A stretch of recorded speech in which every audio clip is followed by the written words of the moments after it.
Hey folks, ACCG here, and in today's video we are covering an OP06 pre-release guide.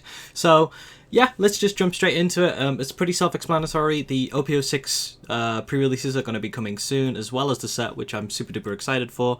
And one of the questions that I've been asked a few times is, how do I prepare for these tournaments, and what's my mindset going into them, especially with the prize cards consistently being worth a decent chunk of money. So let's get into it. I believe, is it Zorro this time as well? So you usually get the fan service. The people wanting that specifically because it's those characters, so that's going to help it a lot. So we'll just start out. One of the most important decisions that you're going to have to make in a pre-release is the choice of your leader. So you can come prepared with any leaders that you want, and you can just choose it when you're in deck building. The decks consist of 40 cards, and all colours can be ran in your deck. So if you have a leader that says play a red card, for example, everything is classified as a red card in your deck. So I believe, yes, I'm not questioning myself, it's fine. I have sat down and I've went through some of the leaders that are on my mind that I'm going to be thinking about taking into this. The only exception being Raiju, which isn't for some reason on card dev. Yeah, we'll just go through them quickly. I like to do these blitz style and just talk about what my brain is thinking. So straight off the bat, I think everyone who's done a pre-release before is going to know that Eustace Captain Kidd, the starter deck, is and has been the best leader to choose in the past. I still think that has a very strong chance that that could still be the case here. Having a Liddy ability that just allows you to get another attack, especially in these formats where like there's NAF removal, there's cards that you can't expect, is just really, really strong. And it's exceptionally generic as well, which just means like you're not relying on having to have certain pieces. For example, I've put Arlong here because there's a lot of triggers, but you don't need to have anything for this. You just need one card in hand and access to 3 done to be able to restand your leader, which is, yeah, super strong. I still think Eustace Kidd is one of the best options that you can go for. I still think it's potentially tier 0. Obviously we can't tell before going into it, but the leader effect is just, again, so generic, so strong. But yeah, let's start from the beginning. I've got Zorro. It's consistent, again, another generic effect. All your characters gain 1,000 power. I do want to say with the caveat that I've put this many leaders here because I think there are many lines that you can go in pre-releases that people just rotate immediately to Kid and just think I'll throw in as many vanillas as possible. There is that, but like there's an actual deck building element to the games. Like obviously it's a pre-release, so if you pull an excessive amount of Thriller Bark, there is a line where you could be going down into Gecko Moria if you have enough of the right cards, similar with some of the other choices I've got here. So Zorro, if you get a lot of weenies, really, really good. If you can get a lot of characters out and you can just start blitzing your opponent down.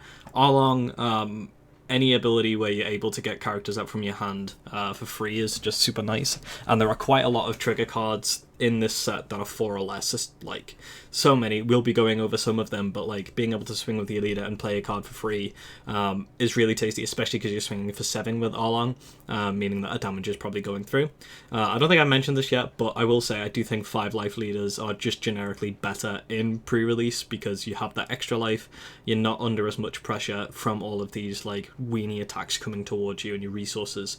That one extra like necessity to attack for game is actually quite important. So I do think this could potentially be good if you pull a lot of the trigger cards.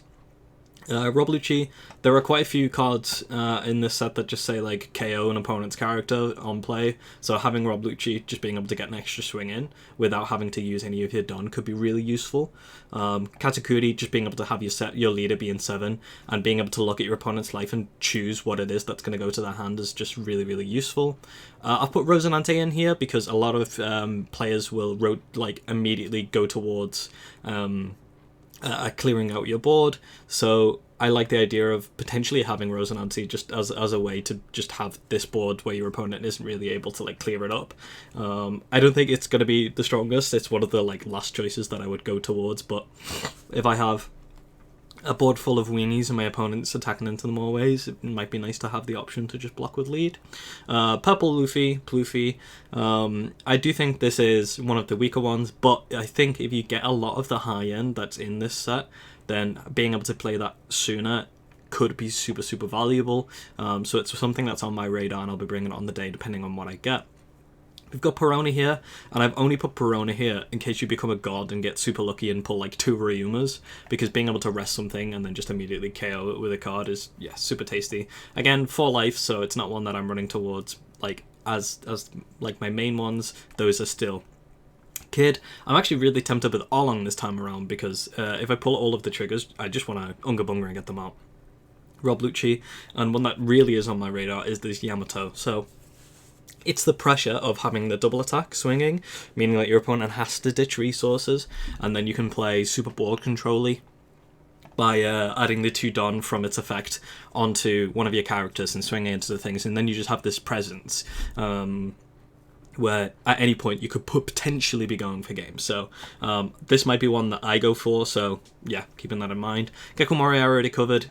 If you get an exceptional amount of Thriller Bark cards, then this is one that I would go for. Monkey D. Luffy, in my eyes, is just very similar to the Zoro in that it's generic and it has an effect where you just do things.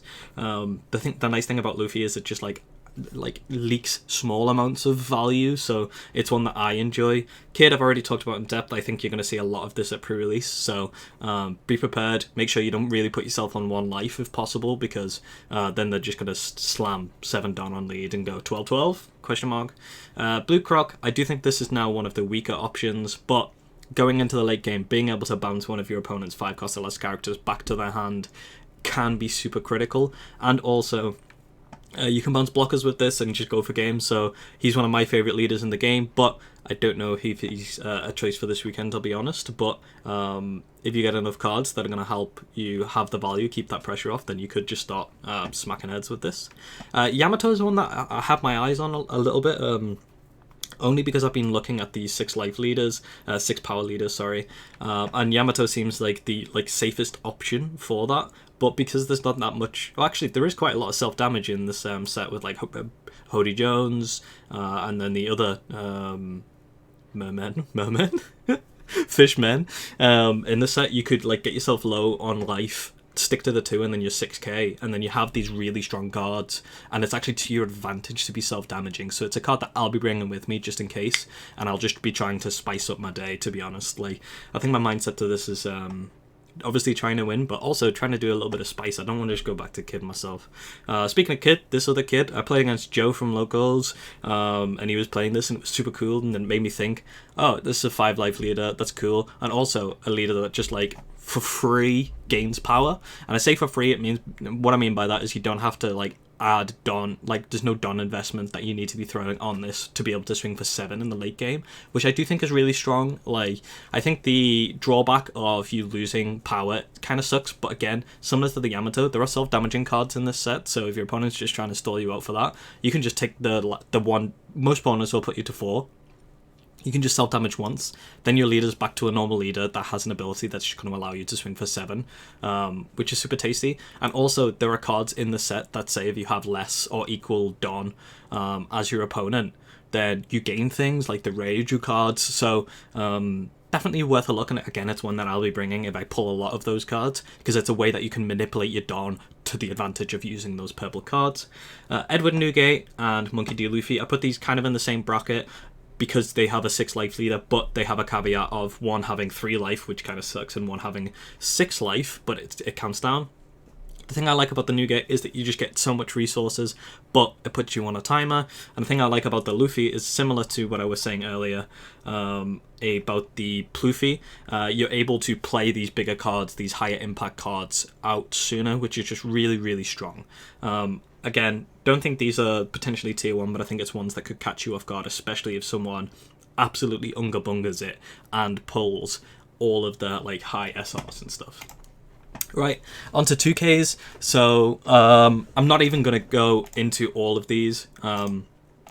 I think, and my mentality with a pre-release, and I've won quite a few now, is that every 2K that you get, you put in your deck. It doesn't matter what the ability is, you need the ability to just one card stop an attack. So any that you get, put them in your deck. Doesn't matter. Read the card effect before you play them, or if you get time, sure. Then you could look at, maybe I'm playing this card. But you have other cards and characters in this format that are going to be your power cards. So the main ones that I would be looking out for really is the Perona. Like, this is a good card. It's 4 for 5, so it's a nice body, and you can make your opponent discard. That's it. I haven't even looked at any of the others right now. I don't think we need to, honestly. Hiyori is good in normal gameplay, but losing a 2k just to be able to filter things is a bit naff. The only time I'd really do this combo is if I also had the 5/6 blocker Momo, which would allow me to put this on top of my life. So yeah, that's my mindset with 2ks. Play as many as you can, baby. Vanillas, we're actually quite short on vanillas in this set. I couldn't find any 2-cost vanillas in the entire set, which I'm happy about. Not because, one, because it kind of floods the packs and gives you less options in pre-release when there's 2/4s, and two, I think a lot of people are drawn to the idea that this is just a very cheap body to put out, but I actually think they're really bad cards, the 2/4s, because you have to don invest after you've played the card, which can ruin your curve, especially when we're playing a lot of the lower end 4, 5, 6 cost cards. And it's very easily removed, especially in this pre, so I'm happy to see them go. I have added the 3 for 5s because these are just cards that I usually throw in. It's got a counter, and you can play something out early, which is nice. So I usually add as many of these in as I can. 4/6s are great. I could only find one, but again, I might just be missing something. So if I am, my mindset is honestly just to run as many of these as I can. If I pull it, it goes straight in my deck. The numbers are perfect on all of them, and they're just really, really solid cards. Hard and difficult for your opponent to remove these, so a lot of the time, these higher end ones especially, once they're down, they're staying down, which is just super nice. Next up, I have broken down the good power to Don investment characters that I've looked at. So I haven't really put these here because of any effects that they've got. Similar to the vanillas, these are the next cards that I look for as a reason as to why I would potentially be running these. So I'm looking for high stat lines. So we've got the Arlongs here. These are the ones that like self-damage if you want to. In the oh my god, I'm gonna butcher this. Hyuzo, yeah, sure. And what I'm looking for here is at least a 6 or a 7k stat line. So these are all of the ones that I could find that have that, and some of these have no counter, so that's something that you need to keep in mind. But having a 6k stat line where you can just put 1 Don under, allowing you to then swing for 7 for a 1 Don investment is really, really strong. Some of these do have great effects, but I have another filter here where I'm going to go down into like all of the cards that I think are powerhouses in this format. But these are cards that I would be again looking for just for their stat line, and you need to have a presence on your board unless you're playing a character, a leader such as Kid, where you can just get yourself there by using your leader effect. But it's super important that you do have a presence, and these cards will allow you to have that. Anything with a 6k, anything with a 7k, in my eyes, it goes immediately in your 40 card deck. Next up is blockers. I do think having a few blockers in your deck are super critical. There are some in this set that you need to be aware of, like the Borsalino. This has a limitation on it. You have to have 5 LS cards in your hand to gain blocker on this, but it is a nice 2/4 stat line for a blocker, meaning that you could turn it into a weaker attacker for a 1 Don investment if you want to. These are the blockers that I'm the most excited about, though. If I'm playing a blocker like this, I'm playing it to just be a cheap throwaway, stop something. So this one is if your leader has Gemma 66 and your board has 2 or more Don less than your opponent, it gains blocker. I think it's doo-doo actually, I'm going to remove that, I don't know why that's there. Hammond's nice, just a blocker for 2. Shiki just has blocker for 2, which is nice, same with the Cerberus. This is an SR, but it's a Shiryu? Whatever. It has blocker, but also has the ability, when blocking, this character gains base power the same or as your opponent. So it's really tasty when your opponent, for example, if you're playing against Kid, if you block with this, you can just 1k counter because it's going to be whatever the power is that your opponent is attacking for, which is nice, means that you can still have a body on the thing, and it gains that power until the start of your next turn, so just when it's rested it still remains at that higher power, so it's a really, really solid card. Yonji, yeah, I think this one just has blocker, yeah, 4 for 5 with blocker, okay stat lines, like 4 for 5 is weird, that's why I haven't added them to it. It seems good, but it's actually like less impactful as some of the like 5 for 6s, so 4 for 5 is fine, but the reason we have it here is because it just also has blocker and might save your life. Momonosuke has no counter, which sucks, but it's a 5 for 6 blocker, which is Chef's Kiss. That's why Queen is so good. And it also has the unplayability of putting one attack character on your life. That's why I highlighted, oh my gosh, where's the 2Ks? With the Hiyori. So yeah. Douglas Bullet, if your leader has the film type, this character gains blocker.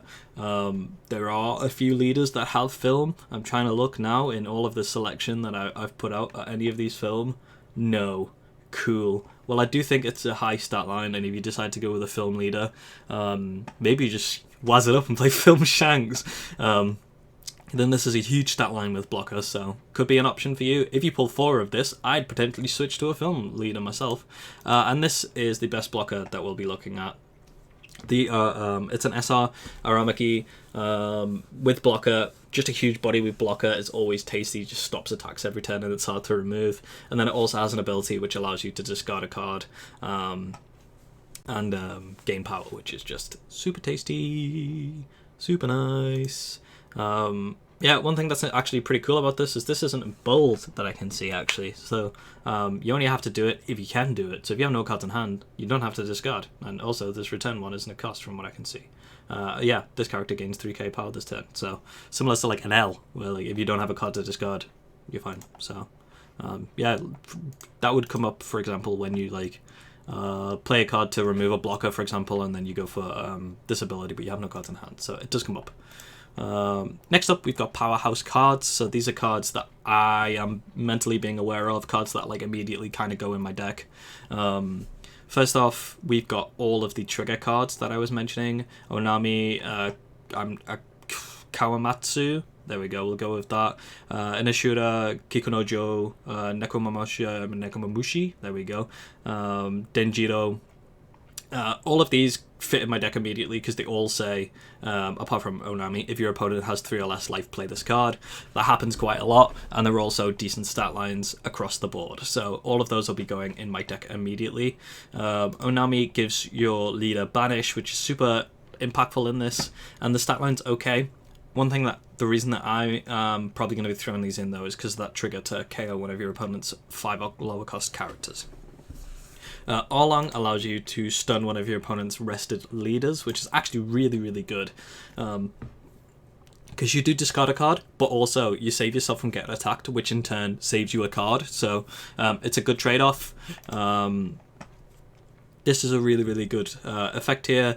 Rest one of your opponent's 4 cost or less, and it gains a K, so you make it a 7k immediately, and then add the top card of your life. So that add the top card of your life is something that you need to be aware of, definitely. But again, you can deck build here. If you're going to use the Yamato here, that's a great card to be able to do that. Control a board and get to having a 6k leader consistently is really nice. Ryuma is, in my eyes, the best card in the set for rares. On play, KO up to one of your opponent's characters with 4 or less. It's really, really tasty and just free. Ryuju is an SR, so we have to keep that in mind. But if you have equal or less stun on your field than your opponent, and if you have 5 or less cards in your hand, you draw 2. Yeah, great value. Like, it's a 4 for 5, still a body. Absalom, you can KO a 2 cost or less, so I'm just thinking about using it to unplay KO a blocker, some of the 2 cost blockers, or an Onami if your opponent plays one out. Hogback, if you get a lot of Thriller Bark cards, play it to just be able to get it back and add it to your hand. I don't think this one will come up that much, but again, it might. Covered this. This also has the effect to heal, which is just super, super tasty. And then if you attack with this, you can KO one of your opponent's characters. I don't really see it happening. Nekomamusha can attack active characters, which is something you do need to keep in your mind. I looked at this one because it said if your opponent has a leader or a character with a base power of 6 or higher, it cannot be KO'd in battle, which I think is super, super useful and can catch people off guard when they swing into it with something for like 7 and you go okily dokily. But do make sure that you keep in mind that it does say base power. So you're going to be looking for when your opponent plays like a 4-6 or 5-6, anything higher.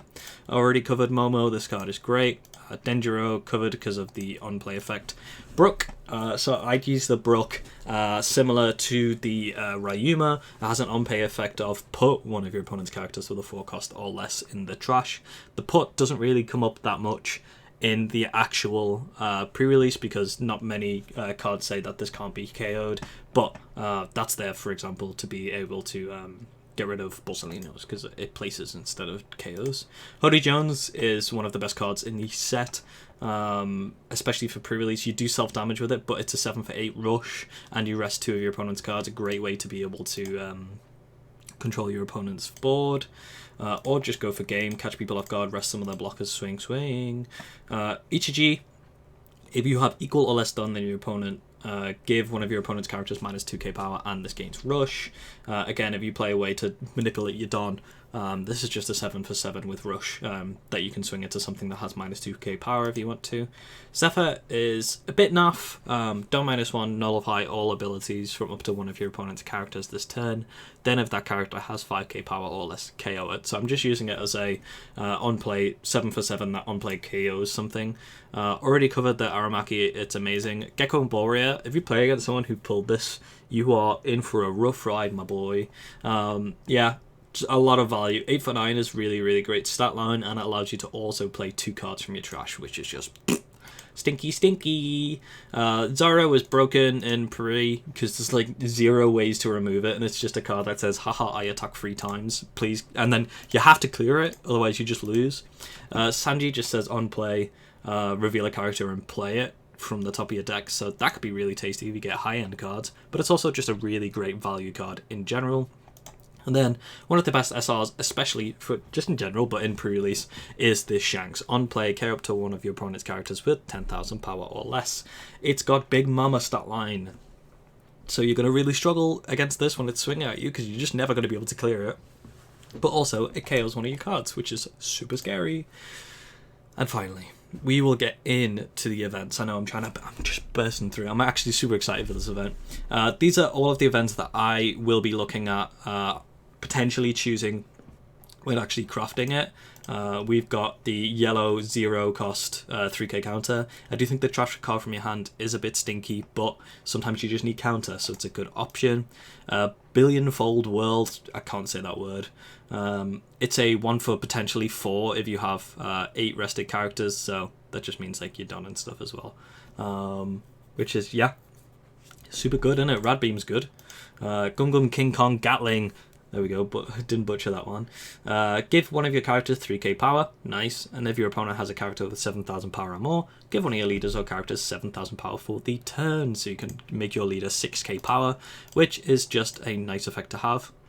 Put White Snake here, it just counters up to one of your leaders gains 1k for the turn, which again, I've just went over is nice, but the reason this card is quite decent is it replaces itself. You draw a card, which is, yeah, super nice. I haven't actually went over any of these triggers. This KOs a 5k or less, KO up to one of your opponents for 3 rested, and then you heal with this. Naff could come up potentially, like, I have a card right here, what's it called? Amaru, there you go, Amaru. Similar effect, you get to heal, which is always pretty tasty. Nothing happened. This is a card that can catch you off guard. If your opponent has 3 done left up and you're trying to swing at their board, keep in mind that they could just do this and then you wasted attack as well, but then you have to go for face. Which is, yeah, super scary. Also, can't be KO'd in battle, so if they block, it just doesn't die. That's pretty good. That's a pretty good card. I think this is the best event. Oh no, actually, Gravity Blade Raging Tiger is the best event, but this is a really, really great event.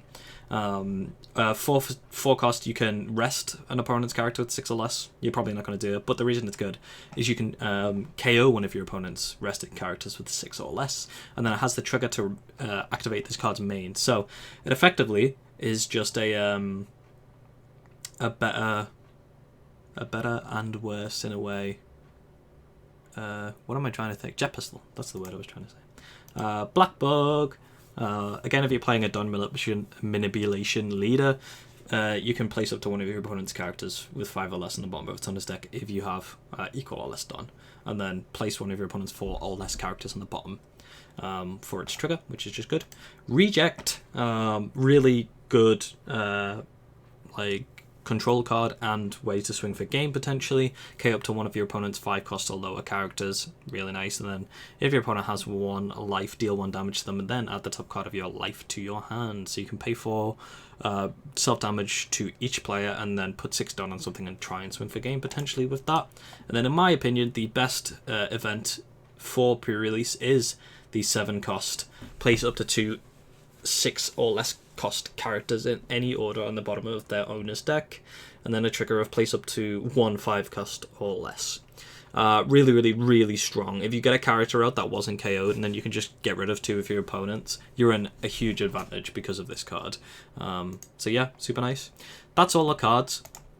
My advice would be to pack any leaders that you like the look of and bring them with you. You don't want to be running around on the day saying, does anyone have a kid leader?